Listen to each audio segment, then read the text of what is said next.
everybody! I'm back. Second video today. That's right. Same subject.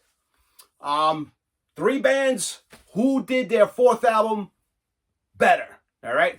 Got three bands today, American bands. Two albums were released in 1976, and the other one was released in 1979. All right.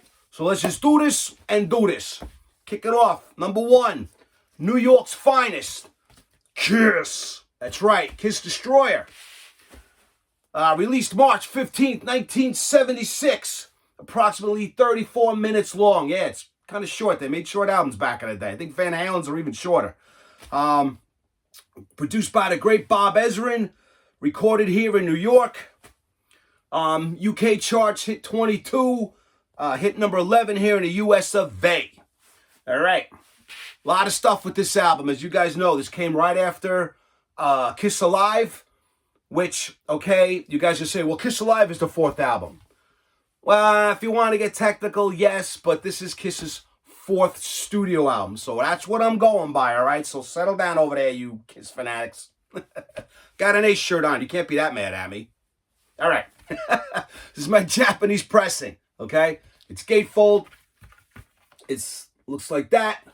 Then the back, you guys all know what the back looks like. All right, so right off the bat, Detroit Rock City. Great song, man. It's a friggin' Kiss anthem. You know, a lot of people were responsible for writing that song. It wasn't just Paul, all right? A lot of writers in there. That whole middle section, you know, the guitar harmony thing.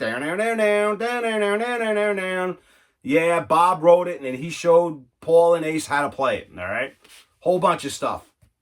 King of the Nighttime World, again, the basic structure of the song was written by Kim Foley and some other dude. Another long story with that, but still, it's a great song, and they're great back-to-back, and I'm glad that they did that on the live, too, even though they were opening with I Stole Your Love on that tour, but it's great that they did that with that album, all right? I mean, Detroit Rock City, it's a great song, man, you know? I was reading somewhere where Bob Ezrin was saying that when he did the Resurrected album, this one, you know, the remastered, that he fixed, there was a glitch in the lyric or whatever, and instead of Paul singing Going Down 95, was supposed to be Doing 95. So supposedly he fixed it, and it's a difference on here. I don't know. I'm going to have to go back and listen again to both. But on this version, the lyric sheet that's with this version shows Doing 95, not Going Down 95. Little things, all right? Okay. We move on to God of Thunder. Paul Stanley wrote it. Gene Simmons is singing it, you know. Anybody can write a Gene Simmons song, and he wrote God of Thunder. You know, and I'm sure you guys heard, if you have the box set or whatever, I mean, if you heard the original demo of Paul singing it, it's kind of cool. It's faster, you know, whoever's doing the drums, the hi-hat going on there. But cool song, man. God of Thunder, great song, man. Next, Great Expectations. Not a fan. I mean, I don't hate it, but I remember when I first bought this album and sitting down and listening to it, I'm like, well, you know, what is this? I mean, I knew some of the Alice Cooper stuff, and, you know, right away, as soon as you hear this, and if you listen to like Alice Cooper Killers or Billion Dollar Babies or even School's Out, you will hear how similar they are. The production, the guitar licks. I mean, it's definitely a Bob Ezrin production. Like, you know, you can tell a Mutt Lange production. You know, you listen to Foreigner 4 and, you know, AC/DC Highway to Hell, you know, Def Leppard High and Dry. You hear, you know it's him. And that's the same thing with Bob Ezrin with this, you know. And later on, he went on to produce The Wall, all right? So, we know. And then he did The Elder, but I'm not talking about that. Ooh, all right. Back to this. So, yeah, Great Expectations. I don't know. Sometimes I like it. Sometimes I don't. The only time I hear it is when I listen to this from beginning to end. Other than that, I can give or take. All right. Then we flip it over. We got Flaming Youth. All right. The Ace Frehley song. Now, I like Flaming Youth. The only problem I have with Flaming Youth is that thing in the background, that circus freaking organ grinding thing, and the fact that the song feels to me like it needs another verse. like another 2 verses. You know, it's short and it just too much flaming youth, flaming youth, flaming youth, especially towards the end. It just goes on and on and on and on. It's almost like after the guitar solo, there should be another verse and another chorus. I don't know. I just think it should have been arranged a little bit different. But other than that, Flamin' Youth is cool. Then we get into Sweet Pain, cool song, Gene song. Before I had bought this album, I had the 45 of Shout It Out Loud, and Sweet Pain was on the other side. It was cool. I got no problem with Sweet Pain. Then we get into, of course, Shout It Out Loud. Yeah, I love the studio version. The Live 2 version is cool too, but I still dig the studio version first. Then we get into Beth, all right? The Savior, man, you know. The album, when it came out after Live, it sold a little bit and it started dive bombing real quick, you know. If you were a Kiss fan and you were going from album to album as they were coming out, you know, the first 3 albums are completely different than this, you know. And then you got Alive, which was so big and bombastic. And then, you know, you're getting this. It was like, whoa, it was a completely different band, you know. So a lot of fans were kind of turned off by this when it first came out. So they put Beth on the 45 of Detroit Rock City, which was the single. And, you know, they wanted the radio stations to play Detroit Rock City, and they didn't want you to even know that Beth was on the other side. But DJ flipped it over, played Beth, and it just became like this monster of a hit and kind of saved this album. You know what I mean? And you guys know the whole story of Beth. It was Peter's song, and he was in a band called Lips, and he was playing with his boy Stan. And Stan's wife used to call the rehearsal all the time. Oh, when you coming home? Da, da, da, da. So they started mocking Stan by saying, "Oh, you know, Beck, I hear you calling." It's you know the story, man. And then after that, we go into "Do You Love Me?" Cool song, man. You know, you get the fanfare at the end of this, but you know, it's a classic, you know, 70s album, man. You know, it's a Kiss classic. If you're a Kiss fan, this is like a must-have. Is it my favorite? No, it's not my favorite. I actually like Rock and Roll Over better, you know. And the only problem I have with Rock and Roll Over is the same issue with Flamin' Youth is what I have with the song Love 'Em, Leave 'Em. It just goes on too long at the end. Love 'Em, leave that. It just repeats. Like, there should be some guitar soloing or something going on. It just goes on. You're like, you know, it needs another chorus. All right, so Kiss Destroyer. There we go. Japanese pressing. I'll show you the vinyl. Looks like that. Nothing too fancy there. The label's a little on the plain side, but it's all good. Came in the plastic. You throw that over there.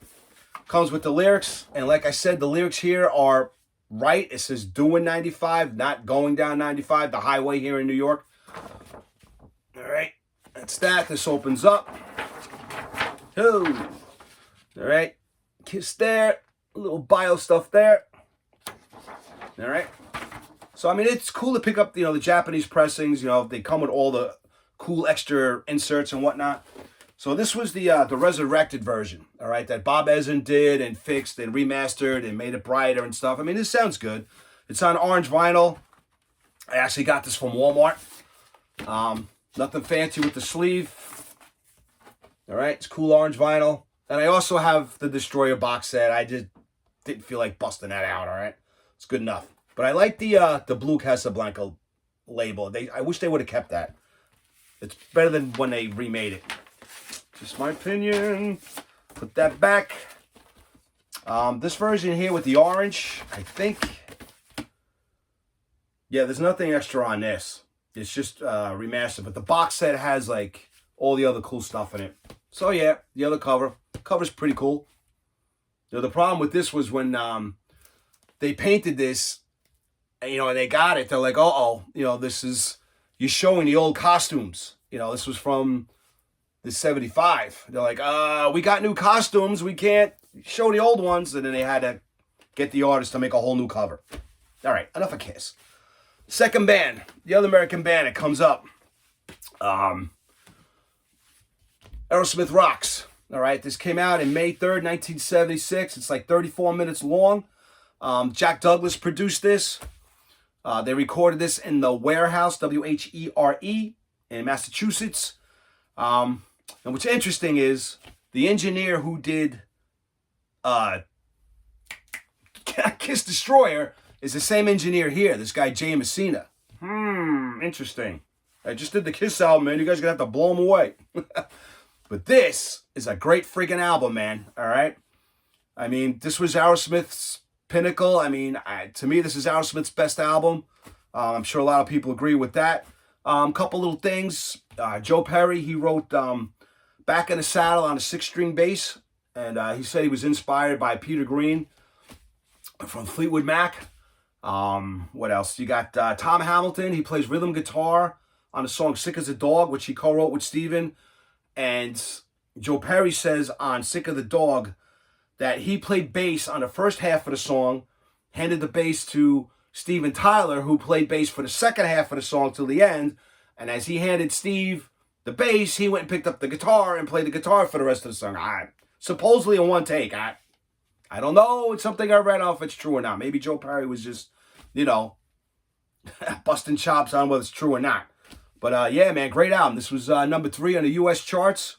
Again, it's only 34 minutes long, 57 seconds, so it's just under 35 minutes. And the Kiss album was 34 minutes and 28 seconds. So, that was kind of like the standard back in the day because you only could fit so much on the vinyl.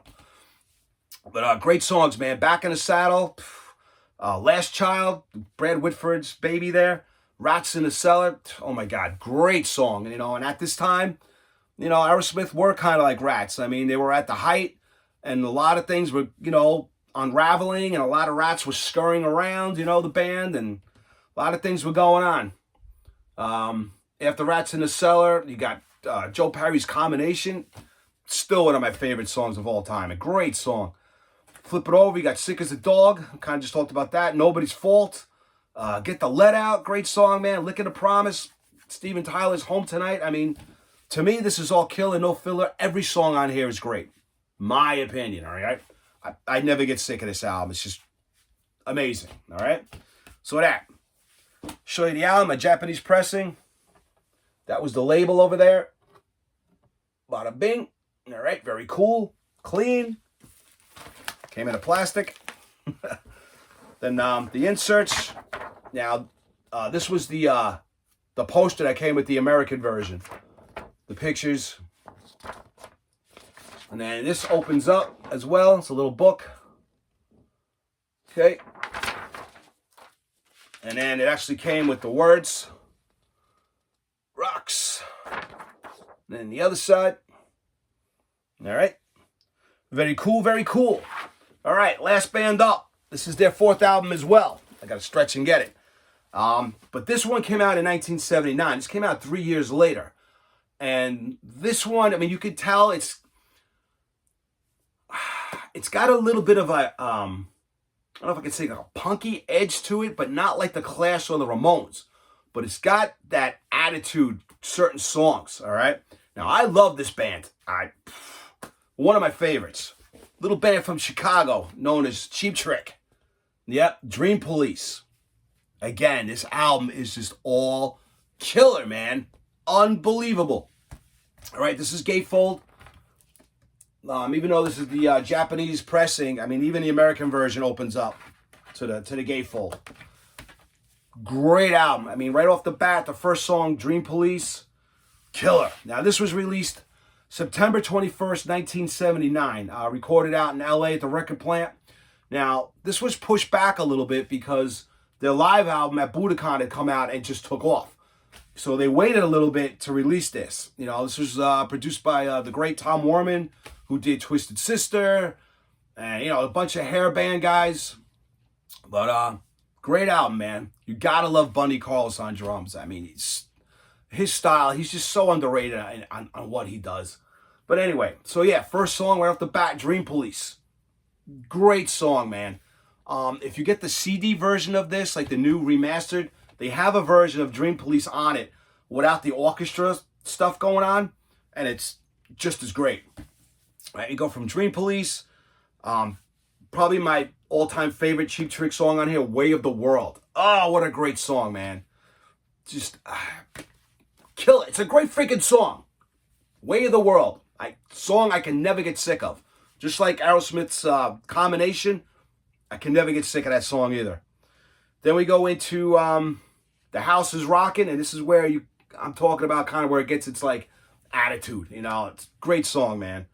The House is Rock with the Musket. And the next one here is Gonna Raise Hell. Long song, you know. Yeah, he kind of sings a little bit like Gene a little bit. Gonna raise hell, you know. He digs deep, man. Great vocalist, dude. Xander, that guy, another underrated vocalist. Right, side 2 kicks off with I'll Be With You Tonight. Cool song. Then it goes into Voices, kind of like a nice ballad. And the guitar player from Toto plays some guitars on there. Steve Lukather. I always have a problem pronouncing that guy's last name. But yeah, you know, his guitar on here. After that, Writing on the Wall. Again, that punky attitude comes in again. I Know What I Want. Again, that same attitude. It's great songs, man. And then it ends up with I Need Your Love. Long song, great live. Killer album. If you don't have this, I advise you to get it. Thought there was something inside. All right. So yeah, that's the back. Rob and Xander. Great vote. Just a great band. All right. The album comes in a plastics, just on the Epic label. Nothing fancy there. And then if you want, you have to hurry up and join the fan club. If you can fill this out and read the Japanese, hey man, you're in. All right? Cool stuff. Then it comes with the little booklet, of course, just like the Kiss one did. All right, it's got some words on that side. Picture of them there. Opens up. Right? More words, the bio. Great album. So, that was 79. That's their 4th album. The 2 Kiss, Aerosmith, 1976. And that's their 4th album as well. So, hey, you let me know which one is your favorite.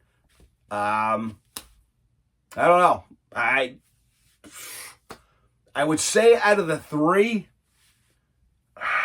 if I had to rank these 3, I don't know, man. It's tough. Because to me, the Cheap Trick and the Aerosmith are tied. You know, they're both great. You know, song for song. I mean, I'm not gonna pull a Ralph Vera here. You know, when he does the, you know, the album versus album. I'm not even gonna get into any of that. That's his thing. But those 2 albums are great. You know, the Kiss one, you know, Great Expectations, and you know the way Flamin' Youth ends. I would probably pick these 2 as my number 1, and then Kiss would be underneath. I know I'm wearing an Ace shirt, but it is what it is, man. All right.